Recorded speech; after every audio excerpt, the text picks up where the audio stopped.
वर्तमान पर आसला सबुठू खास खबर जहाँकि आमर मुख्यमंत्री नवीन पट्टनायक गोटे गोटे नुआ नुआ योजना नहीं आसुंती।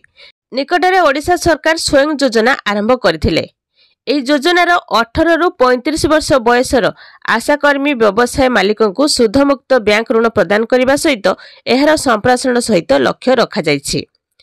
विशेषकर माइक्रो क्षुद्र एवं मध्यम उद्योग क्षेत्र में नुआ उद्योग प्रतिष्ठा को सुगम करने पर एक ध्यान दे एही कार्यक्रम राज्यर आर्थिक दृष्टिपटु परिवर्तन आनिबार प्रतिश्रुति देइछन्ति सरकार।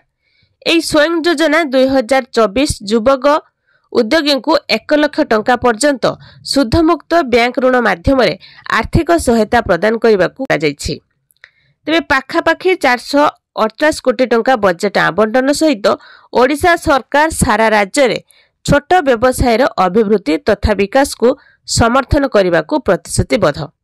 एही योजना अधीन योग्य व्यक्ति विशेषकर सहरांचल बास करुथिबा एवं बेकारी किंबा बेरोजगार सम्मुखीन होउथिबा व्यक्ति माने सेमानकर दक्षता तालीम एवं स्थानीय बाजार चाहिदा सहित सामंतराल भाव में उद्योग उद्यम आरंभ करने को उत्साहित हेबे।